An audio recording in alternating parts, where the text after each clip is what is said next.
با سلام خدمت دوستان عزیز. ماشین من پژو 4 پارسه توی حرکت گاهی خود کم میاره، یعنی گاز میدی خالی میکنه.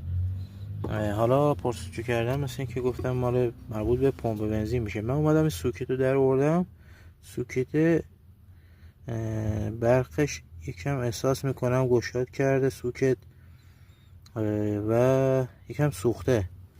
حالا احتمال زیاد میتونه مال این باشه که درست برق و دقیق به پمپ بنزین نمیرسونه دیگه. گفتم حالا با هم دیگه یه سوکت عوض کنیم براش. یه سوکت نو گرفتم شبیه خودشه دقیقا.